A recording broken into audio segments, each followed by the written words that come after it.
guys, so today I bought Clorox. This was on sale. I believe it was about $4.99. Then I went ahead and bought this Café Bustelo. It's an espresso cafe. It's instant coffee. So these are great to go in bug out bags.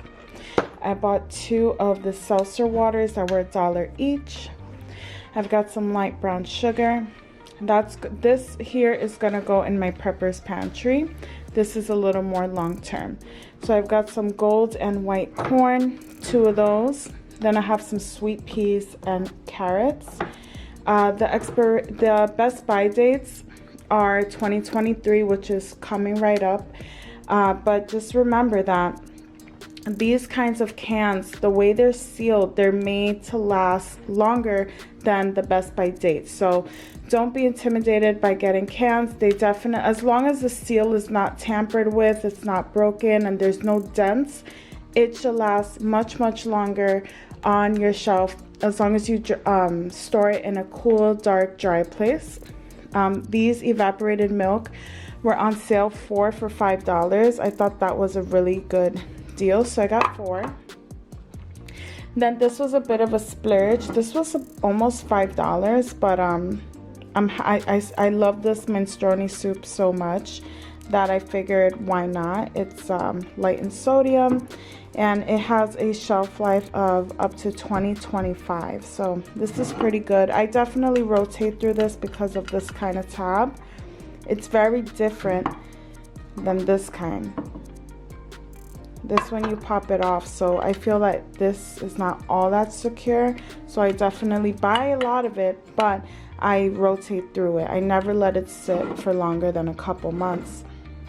Spam was on sale, 2 for $6. I got the one with the bacon and then the classic. Don't forget to get your bay leaves. You need bay leaves to deter pests. It's very important. So these were 2 for $6, which was, I guess it was okay. I don't like the small size, but at least it was there, so I grabbed them. These Annie's mac and cheese, we rotate through this very regularly. It has a best by date of November 23, so this will be good until fall, but like I said, we rotate through this. And then I have a couple of fresh things here. I have some wipes, bananas, yogurt, feta cheese, bread, lettuce, half and half. This cost me about $7 in New York. Like, this is insane, $7. Then I have some of my favorite little snacks. I really love these things. And then I have some turkey. I got some chicken strips for the kids. This was 2 for $8, so I plan on taking this to the freezer and then pulling it out whenever we run out of our fresh cold cuts. And then I have this for $10.87. They're chicken breasts. So what I'll do is that I'll slice them in half, and then those halves, one part of the halves I'm gonna freeze it, the other half I'll make a dinner. That way you're getting more bang for your buck.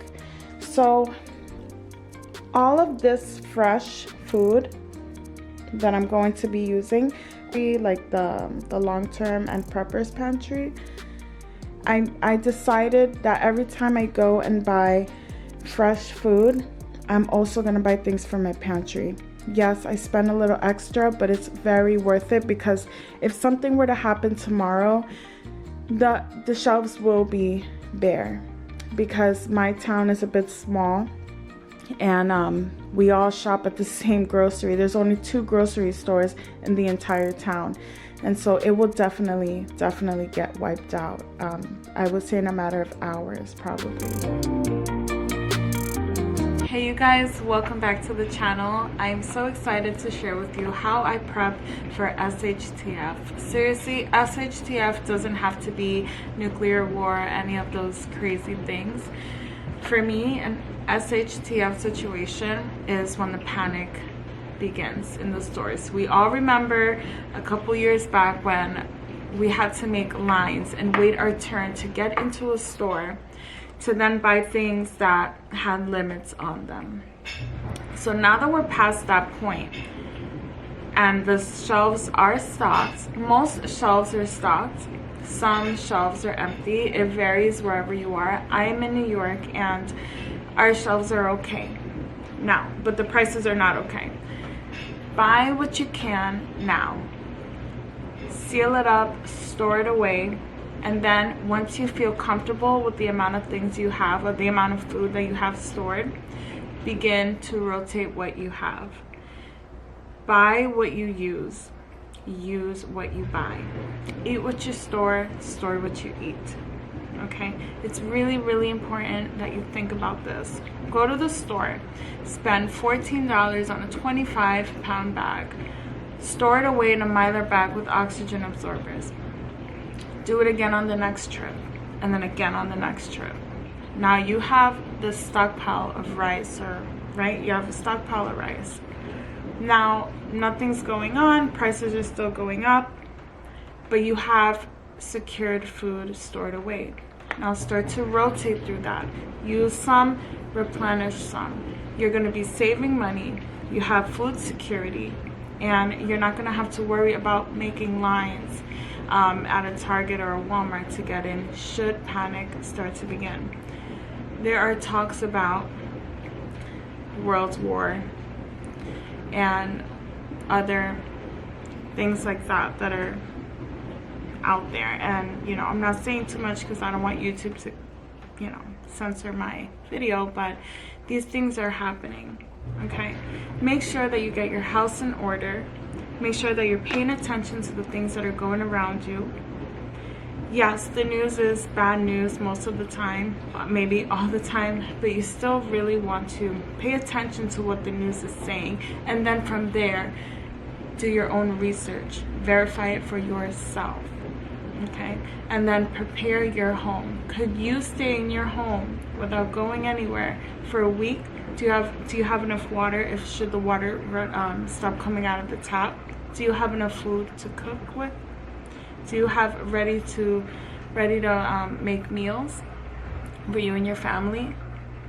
You have to think about these things. Get your house in order and you won't regret it. So now I'm gonna show you how I prep my things into Mylar bags. So back in August, I purchased these 1 gallon 10 by 14 heat sealable Mylar bags. I do prefer the one with the zipper, and I'll show you later what that looks like. But I got this and it came with oxygen absorbers. So these are the oxygen absorbers. Let me focus there. It creates an oxidizing enzyme, and basically it sucks out the oxygen, making your dry goods last a lot longer. Today we're going to be putting up beans, sugar, which takes no oxygen absorber, rice, and pasta. These are staples at my house. This may not be staples at your house, and that's fine. So the oxygen absorbers that I purchased are 2000 cc. I don't have the 5-gallon bags to go with that, because typically you would use 2000 cc's for a 5-gallon bag, but I ended up buying these on accident, and it is what it is. I'm still going to use it. It's going to take up all the oxygen and it's going to do the job. So that's what I want. Oh, my dishwasher just scared the shit out of me. Okay, so these are the Mylar bags. Let's get it to focus. It's pretty thick. It's actually very thick. No light can get through it. It's not puncture proof, but it's thick enough where you're not going to puncture it easily. After we store our dry goods in these Mylar bags, we're going to be putting it into a tote that I bought from Home Depot. I will link that down below. I will also link these bags and those oxygen absorbers down below, just in case you want them. I'm not sure if Amazon is selling these anymore. I heard there was a ban on it. That's why I went and bought it in the summer. So I finally stocked up enough rice this time around. As you can see, this is an Aldi brand, this is a Canela brand, and then this is the Great Value brand. So every time I went food shopping, I just bought whatever rice was on sale. So I'm not trying to break the bank here. I just do what I can on payday. To that rice, we're going to be doing the Great Value lentil. We're going to do some sugar, elbow macaroni, and angel hair pasta. So without further ado, let's get started. So I'm starting off with the lentils. I'm just going to open the bag here, pour it into the Mylar bag, and then I'm going to label it lentil. I'm going to put the month and the year that it was packed.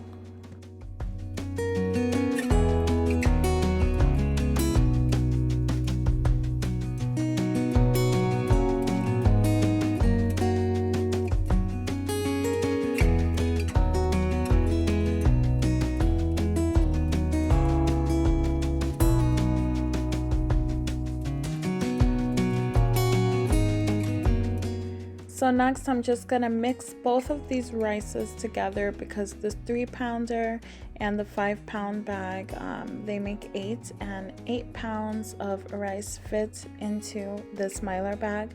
So I'm just gonna mix them both, put them both in here, label it white rice, September 2022, and just simply pour it in there, and then later I will show you how to put the oxygen absorber in. Now, mixing the 2 different brands of rice really makes no difference to me. I've done it before, and a year later, I cooked the rice and it was perfectly fine. So it's more of a preference. If you don't want to do it this way by mixing the rices that you bought on sale, then don't do it. For me, as long as it's white rice, it really doesn't matter. It's perfectly fine.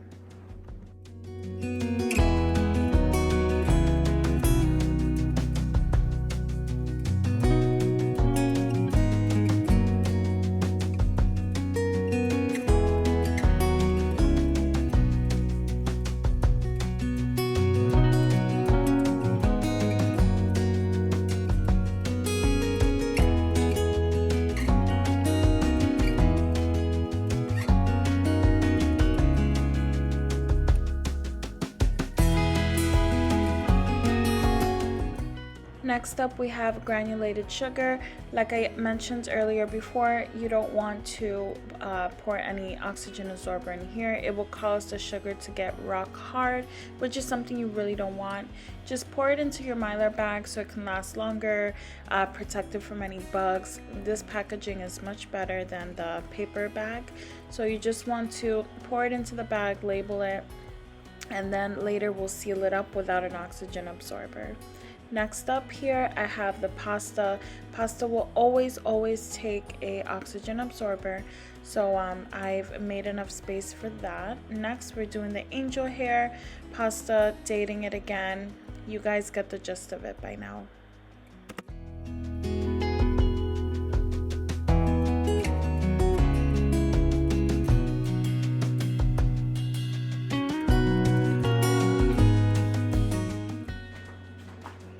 Alright, so now we're going to put the oxygen absorbers into the Mylar bags. Now, prior to that, you want to seal your bag halfway, leaving an open space enough to put the oxygen absorber in, and then quickly seal it, because oxygen absorbers, they start working immediately. As soon as you open up the package, they start sucking the oxygen. You want to get it into your bag and you want to seal it up right away. So I'll show you now. I'm only doing this a little more than halfway, leaving a space here about 1 inch or 2 for the oxygen absorber to be slipped in, and right after that we're going to seal it on up.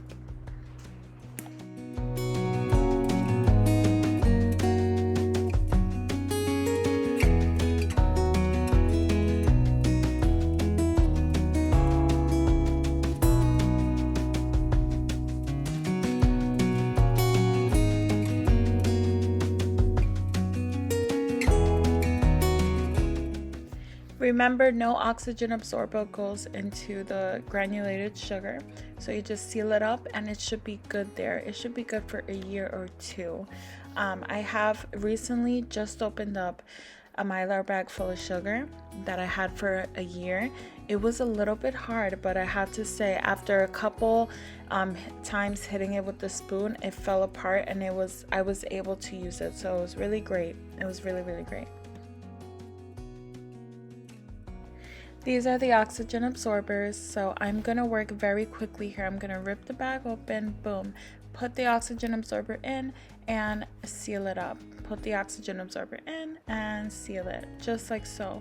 You don't want to waste time leaving the bag open and not sealing, so make sure you have everything set, ready to go. You're putting the oxygen absorber in, you're sealing it, you're moving on. And if you have any remaining oxygen absorbers, make sure to put it into an airtight container just like this one, and you will be able to use it. Now this tote, I picked it up from the Home Depot. I washed it with soap and hot water and soap, and I'm just drying it off here, and then we're going to pack it with our long-term food storage.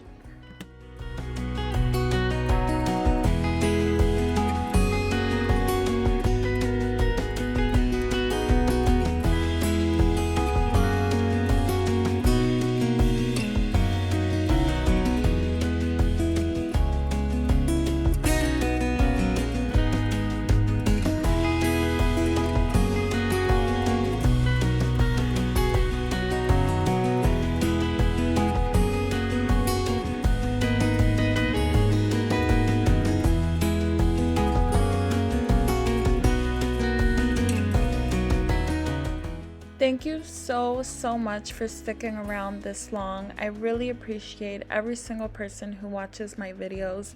The purpose of my channel and the purpose of what I do on here is just to inspire and to bring awareness. We can become so distracted and so busy that we forget that we are the makers of our home. We need to be the ones that are getting our house in order and putting a firm foot down and making sure that these things are done. It not only is going to provide security and peace of mind, but it's also going to make sure that the foundation of your home is not wrecked by what's going on in the society. Having food stored away and rotating it on a daily basis is very important. And I hope you guys got lots of motivation out of this. So, like always, thank you so much for being here. Please give this video a thumbs up, and I'll see you in the next one. Bye, guys.